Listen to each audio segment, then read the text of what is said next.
I am not Clara. Elias Harrow was a man of the land, rugged, quiet, and weathered by the dust and solitude of the Wyoming frontier. His ranch, the Three Pines, sat on the edge of the wild country, nestled between jagged ridges and endless plains where buffalo once roamed freely. At 38, Elias lived alone, save for a chestnut mare named Cassie and a half-wild dog who refused to answer to anything. But hey, he wasn't the sort to chase company. After losing his parents to fever and his younger brother to war, Elias had learned to keep his heart locked tight. But even the loneliest man can feel the ache of an empty porch swing and the silence of a home without laughter. One day in early spring, a letter arrived. It came folded inside a weather-beaten envelope, sealed with crimson wax, and signed in looping script, Clara Davenport. Elias blinked. He hadn't heard that name in over 12 years. Clara had been the preacher's daughter back in Nebraska. She was a freckled, kind-eyed girl who used to sneak him scones during Sunday service. When his stomach growled, they'd shared dreams and stolen glances, but life had torn them apart. Her family moved east during the land disputes, and Elias remained first out of loyalty to his father's land, then because of the war, and finally, because no one else waited for him anymore. But this letter was different. It wasn't sentimental. It was urgent. Elias, I write with hope in my chest and fear in my bones. I know it has been years. I'm coming west to be with you, if you'll have me. There's more to explain, and I will do so when I arrive. But please, Elias, meet me by the old wagon trail where the poplars bend. I'll be there on the full moon. With love, Clara. Inside the envelope, something small clinked against the paper. Elias tilted it and caught a silver locket in his calloused hand, the very one he'd given Clara as a farewell gift when they were barely more than children. It felt like a ghost had breathed on him. The days leading up to the full moon passed in slow agony. Elias cleaned the porch, sharpened his razors, and even tried baking cornbread, though it came out black as coal. He shaved for the first time in months. Every evening he'd sit in his rocking chair and gaze out toward the trail, imagining Clara's face grown older, but still glowing with warmth. When the full moon rose over the ridge, Elias saddled Cassie and rode to the bend in the trail, where the poplars danced like old friends swaying in the wind.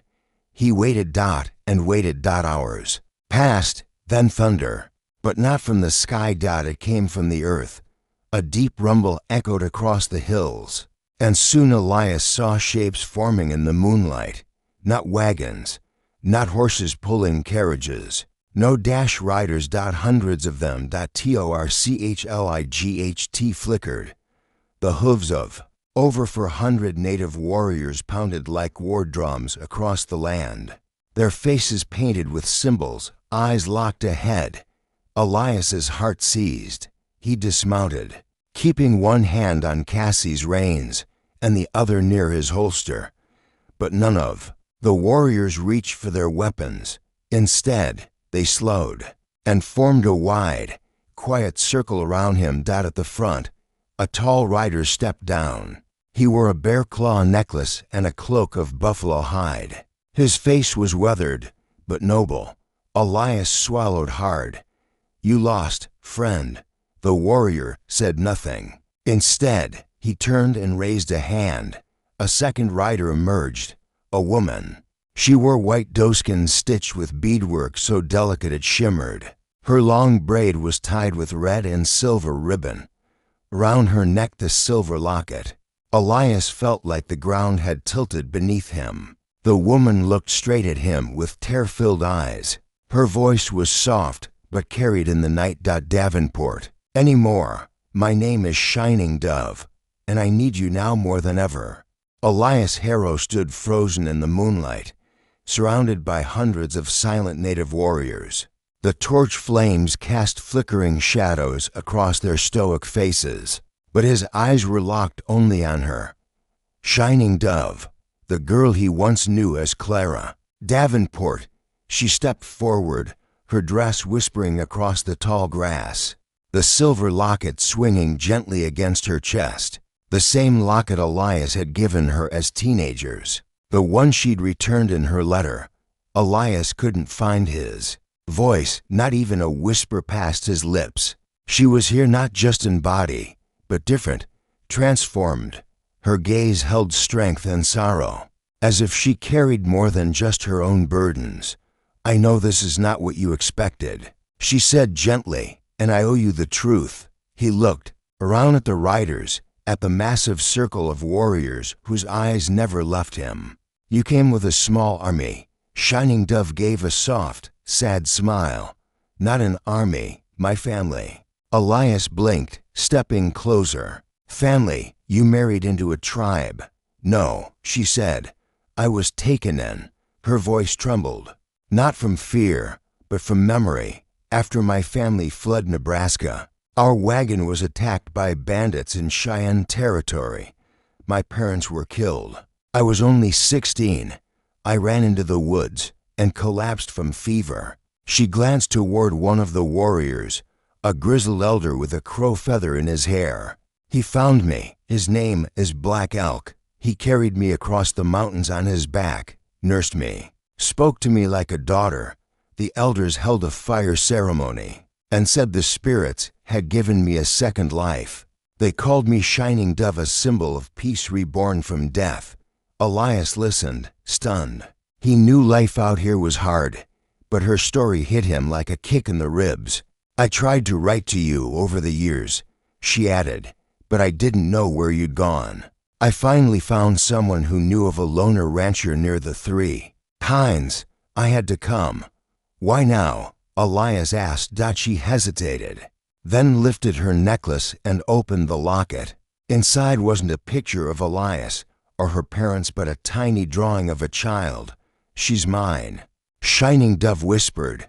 "Her name is Willa. She's 5, and she's in danger." The weight of the moment hit Elias like a boulder. Danger? From who? Shining Dove glanced toward the ridge. "A band of mercenaries calling themselves the Iron Dogs. They're hunting native villages, claiming bounties for scalps, burning food stores, even taking children. Willa's father he was. From the Lakota, they killed him last winter." The torches around them hissed and snapped as silence fell again.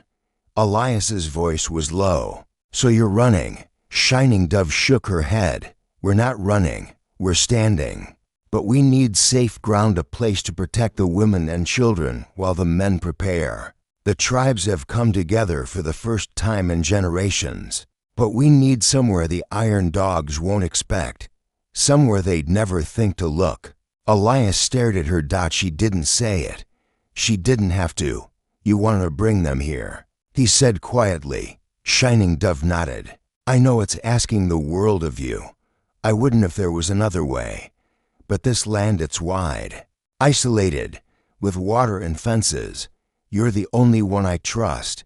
He looked out toward the hills. His ranch, his solitude, his world. Then he looked at her, the girl who had vanished, and the woman who had returned with fire in her soul. "I built Three Pines to be a place of peace," he said slowly. "Never thought I'd share it with 400 warriors." She lowered her head. "Then I understand, but I reckon," he interrupted, voice rough, "if peace is what you're fighting for, then maybe this land's about to find its real purpose." Shining Dove looked up sharply. Her eyes shined not just with gratitude, but with relief. She took a trembling step forward. "Thank you, Elias." He nodded, jaw tight, then added, "We better start planning. If war's coming to my land, they'll wish they'd stayed in hell." The next morning, Elias Harrow stood on the ridge above Three Pines Ranch, the rising sun painting the sky in hues of fire and gold. Behind him, the warriors of 5 nations, Lakota, Cheyenne, Crow, Arapaho, and Shoshone, stood in silence. All waited on the word of a loner who'd never led anything more than cattle. Elias looked down at his ranch-fenced pastures, a shallow creek winding through tall cottonwoods, to barns, and the modest cabin he'd built with his own hands. Solitude had once been his armor, but now it was about to become a fortress. "All right," he said, turning around to face the leaders. "We got 2 weeks, maybe less, before those iron dogs catch wind of where y'all are headed." Black Elk stepped forward, nodding with the gravity of an old general. "We will follow your guidance. This land is yours. You are its keeper." Elias swallowed hard. He never asked to be in charge of anything, but Clara knew. Shining Dove had brought him this burden, and whether he liked it or not, it was his now. He pointed down the slope. "The east pasture has high ground perfect for lookouts. We'll set sentries there. The north creek's got thick brush for cover. Build shelters between the cottonwoods. I'll open the big barn for stores and medical." The warriors exchanged nods. One younger Cheyenne named Red Moon tapped his chest in salute and darted down the hill with 3 others. They moved like shadows. Elias turned to Shining Dove, who had been silently watching. "You said they're hunting kids now." She nodded, lips drawn. "Yes, they want to wipe out the next generation." Elias's jaw tightened. "Then we keep the children in the root cellar until we build something stronger." He looked toward the barn, where he kept grain barrels and tools. "We'll turn the hayloft into a lookout tower. I've got nails, planks, and rope. Let's get to work." By noon, the ranch was alive with hands. It was the most people Elias had seen in a decade. Warriors digging trenches, mothers weaving reeds into mats, children carrying firewood in their little arms. It wasn't chaos, it was movement with purpose. At one point, Elias spotted a young boy about Willa's age standing near the old cattle trough. The boy stared at him with wide eyes before cautiously handing him a rusted hammer. Elias nodded in thanks, then realized something. These weren't just warriors passing through. They were planting themselves into his land. This wasn't just a visit. It was a stand. Later, as the sun dipped west, Elias and Shining Dove stood outside the cabin porch. Her hair was undone, her sleeves rolled, and sawdust clung to her hands. She had helped reinforce the fences and stitched for wounds from a splintered beam falling on one of the men. "You always this good at leading?" she asked. Elias chuckled, tired. "Only when I'm scared out of my mind." Shining Dove smiled, then grew serious. "You know they'll come soon." "I know," he said, "but they'll regret it." A sudden gust of wind blew across the plains, rustling the grass like a warning. The quiet of dusk settled like a shroud. Then a voice called from the ridge, "Rider." Lone rider from the east. Everyone froze. Elias and his scouts ran up the hill. Through his spyglass, Elias saw a man on a blood-colored horse approaching fast. No flag, no wagon, just dust, a rifle slung over his back, and madness in his eyes. Shining Dove joined him, whispering, "Scout or assassin?" Elias watched the rider veer slightly south, skimming the hills. "We'll know by how close he gets." And then, as if the rider sensed their presence, he pulled hard on the reins, turned around, and vanished into the ridge trail. Elias lowered the glass. He wasn't just scouting, he was counting heads. "Then the iron dogs know," Shining Dove said grimly. Elias stared down at his quiet ranch below, now teeming with the people he'd vowed to protect. He gripped the hammer tighter in his hand. "They know," he said, "and now they're coming." By the 4th day, Elias Harrow's ranch barely resembled the quiet place he had once known. Watchtowers now stood at each corner of the property, crude but sturdy. Traps lined the outer pastures. Deep trenches surrounded the fences, camouflaged with brush and dry grass. The women had set up a central kitchen and were boiling herbs and salves. Children no longer cried. They trained with slingshots and bows, their little eyes full of purpose. Elias had never seen such unity. Despite the many tribes, They worked as one, driven by the memory of lost homes and stolen kin. At mid-morning, Elias stood on the southern ridge with Red Moon and 2 other scouts. The horizon was quiet to quiet. Red Moon crouched low, pressing his fingers to the dirt. Horses passed here, 6 or 7. Not ours, advance riders, Elias asked. The young scout nodded grimly. They ride hard, reckless, they want to be seen. Elias squinted toward the east. That's when he saw it. A thin line of smoke curling upward from behind the hills. Then another, and another, 3 columns dark, slow-moving, like snakes slithering toward them. Fire signals, said Red Moon. They're sending word to the rest of the pack. Elias's stomach turned. They're flanking us, trying to see where the weak spots are. Red Moon stood. We must mislead them. Make them think the ranch is more heavily defended than it is. Elias considered it. I've got old scarecrows and cavalry jackets from my post-war chest. Set them on posts, armed with broken rifles. Make 'em think this place has twice the men. Red Moon grinned. You are clever for a white man. I'm just stubborn, Elias muttered. They raced down the ridge and began preparations. By midday, fake soldiers stood guard on hilltops and near the stream. From afar, the ranch looked like a garrison. Later that evening, Elias gathered the tribal leaders and elders in the barn loft. Lanterns glowed softly, casting long shadows across their solemn faces.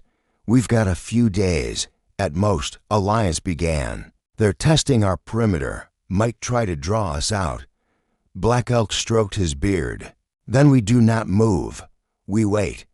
Let them come to the trap, another elder spoke in Lakota, and Shining Dove translated.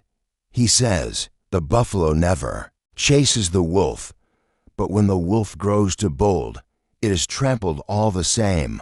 Elias nodded. I've seen what wolves like this can do, and I've seen what y'all can do. If we hold the line, we might just give 'em the surprise of their lives. Just then, a boy rushed into the barn, breathless. Miss Dove, Mama wants you in the cellar. Shining Dove bolted without a word. Elias followed.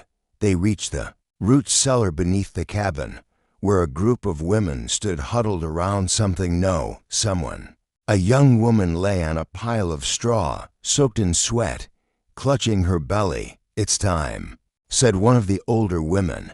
The child comes now. Shining Dove rushed to the woman's side, pressing her palms gently to her abdomen. Her name is Lena. Her husband was killed 2 weeks ago. She's been holding the pain in. Elias stood frozen at the doorway. In all his days, he'd faced rattlesnakes, wild mustangs, and the barrel of a gun more than once, but the quiet urgency of childbirth humbled him.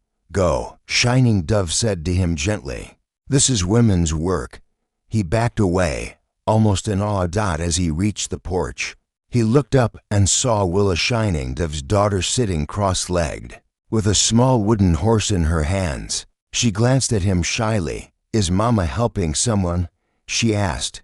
She is, Elias replied. Your Mama's strong. The little girl nodded, then said something that froze him. Are you gonna be my new papa?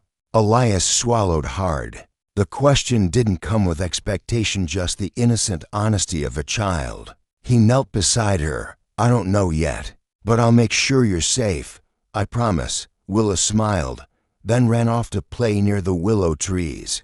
As the stars appeared, a cry echoed from the cellar, then another, then silence, and finally the tiny cry of new life. A baby had been born on Elias Harrow's land. And war was coming fast. At dawn, the ranch awoke to the sound of drums, not war drums, but ceremonial ones. Black Elk and the other elders stood in a circle on the north field, chanting low and steady as the sun rose. Smoke from sage and cedar wafted through the air, purifying the ground. A blessing, a call for strength. Elias stood quietly on the porch, his rifle slung across his back. a fresh bandage on his left hand from a misplaced nail. He wasn't a religious man, but watching those proud elders bless his land, he felt something stir. In his chest, like the soil itself was listening, Shining Dove approached, her braid wet with morning dew. "The people feel stronger after the ceremony," she said. "Even the children." Elias nodded. "They're not the only ones." He looked toward the hills, then reached into his pocket and pulled out a brass shell, a single round he'd saved for years, not for hunting, not for protection, just a reminder of the past. Today, it would serve a new purpose. "They're close," he said. "I can feel it." Red Moon confirmed it by midday. He and his scouts returned from the high ridge, faces grave. "They're encamped for miles east, past the broken bluff," Red Moon said. 50 men, maybe more. Rifles, horses, dynamite." Shining Dove inhaled sharply. "They wanted a blow. Through the fences. They won't get the chance," Elias growled. He stepped into the barn and opened a locked chest at the back. Inside were 2 crates of dynamite, a few sticks of black powder, and an old Springfield rifle with a long barrel. The tools of his father's war, never used since. "You said we had traps," Elias said to Red Moon. "Let's make 'em count." They spent the rest of the day weaving a kill zone, false trails, spike pits, wire snares hidden beneath brush, and a thin rope of powder that stretched from the main trail to a detonator under the porch. At the entrance to the ranch, they posted an eerie warning: a scarecrow dressed in a Confederate coat, burned halfway through, with a sign around its neck: "Turn back or burn." Just before dusk, Elias climbed the ridge alone. The sun cast long shadows behind him as he set up his Springfield rifle, lying flat against a boulder. Through the scope, he saw them, dozens of rough men in tattered gear, rifles strapped, laughing and swigging from canteens. Then he saw the mark, a red bandana tied around the neck of the leader. "That's their alpha," Elias whispered. He took aim, breathing slow. He didn't shoot to kill. The bullet whistled through the air and struck the metal flask at the man's hip, shattering it in an explosion of sparks and boiling liquid. The camp went still. The leader looked down at the ruined flask, then up at the ridge. He couldn't see Elias, but he knew. He raised a clenched fist and screamed into the hills, "We're coming for you, rancher." Elias lowered the rifle and stood, letting his silhouette be seen just long enough. "Come on, then," he muttered. By the time he returned to the ranch, Shining Dove was waiting. "They know," she said. "They do," Elias replied. "And they're angry." She walked beside him to the porch. "Do you believe we'll survive this?" He looked at her, eyes hardened by years of loss and silence. But something in them had changed, an ember, no longer cold. "I think we'll do more than survive," he said. "We'll show them what happens when they mistake unity for weakness." That night, the stars hid behind clouds, and the air grew thick with tension. The warriors sharpened blades and oiled rifles. Children slept with their mothers in reinforced shelters, and Elias Harrow, loner no more, sat on his porch with a rifle across his lap, waiting for the thunder to roll in. The iron dogs came at dawn. No horns, no mercy. Just hooves pounding like a storm across the open land, dust rising like the breath of war. 50 hard-eyed men in torn dusters, armed with rifles and torches, rode with bloodlust in their eyes.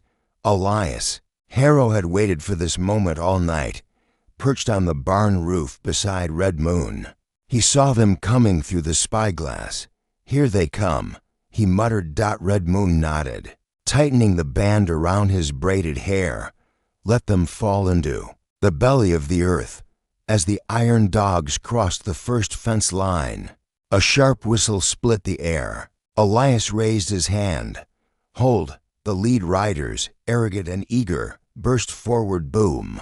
A pit trap exploded beneath them with splinters, dirt, and bodies flying. Horses screamed. Men tumbled before they could regroup. Another blast this time from the powder trail near the rock outcrop. Fire shot skyward, and chaos scattered them now. Elias roared.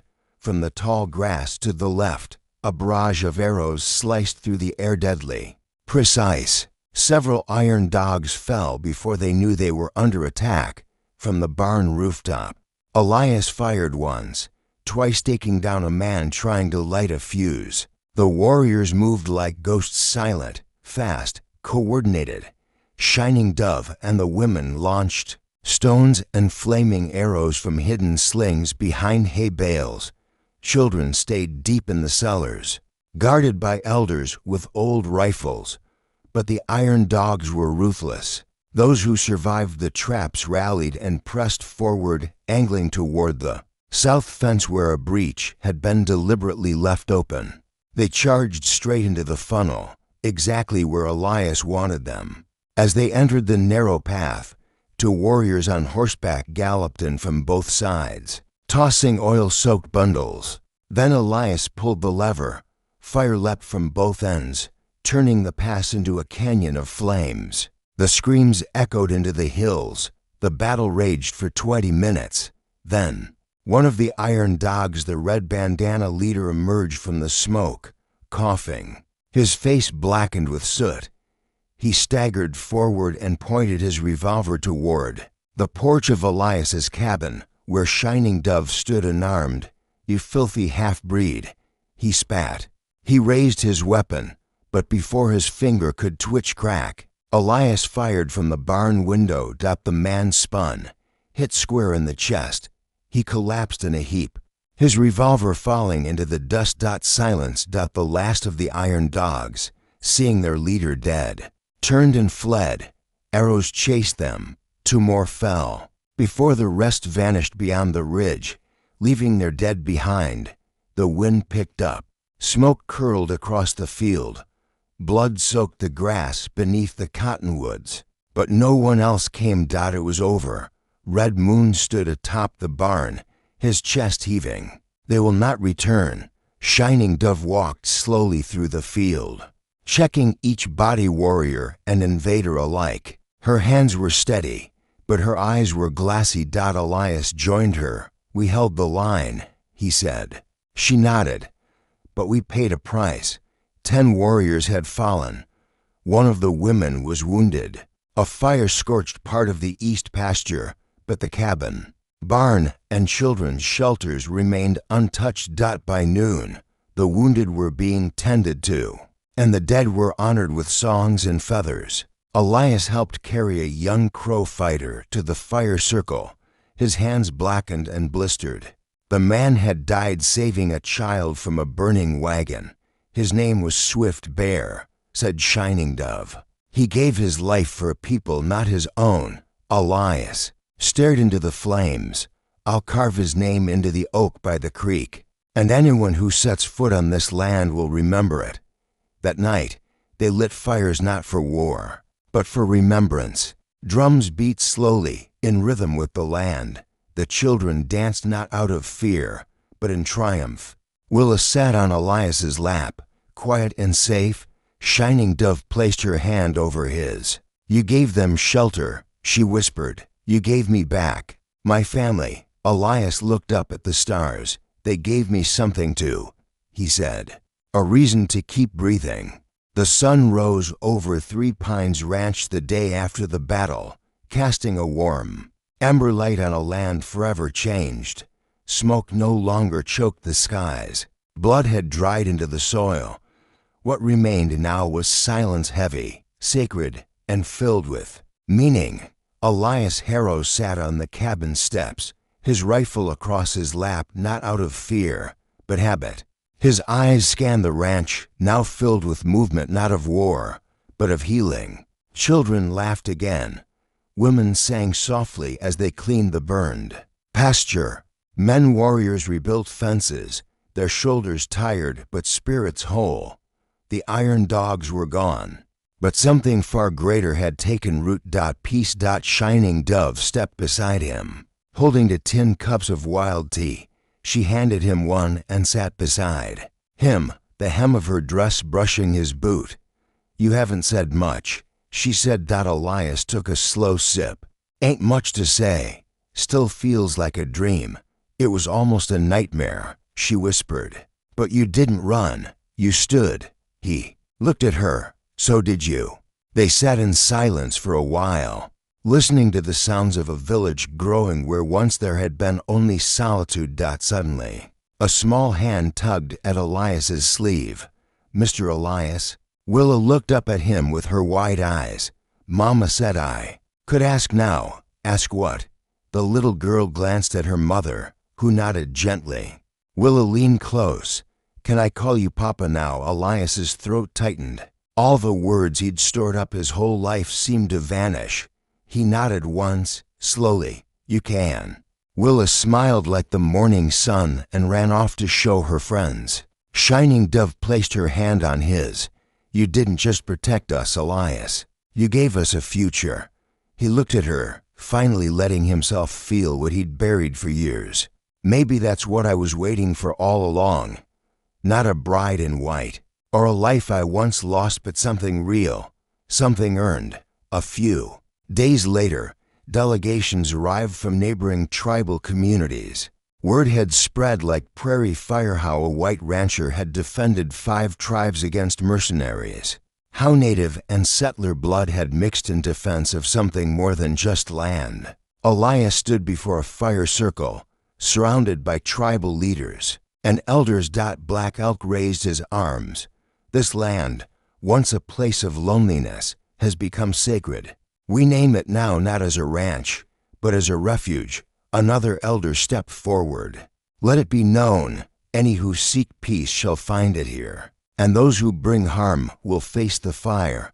Elias was presented with a gift, a blanket woven with red, white, and blue beads, woven alongside eagle feathers and painted elk hide. "You are one of us now," Black Elk said, "not by blood, but by bond."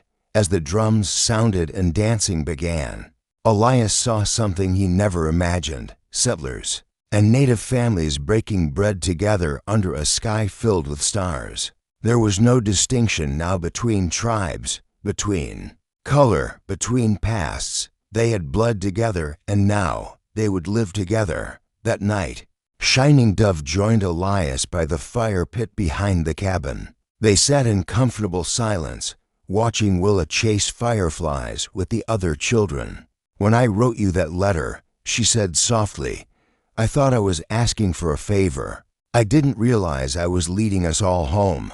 Elias turned to her. "You didn't lead us home, Dove, you built it." She leaned her head against his shoulder, and he didn't move. He let it stay there. The moon rose high above 3 pines, casting silver over the rooftops and tents, over the scorched earth that had bloomed into something more powerful than vengeance. Hope. Elias Harrow, once a loner, no longer stood alone. His porch was full, his land was alive, and his heart, at last, was home.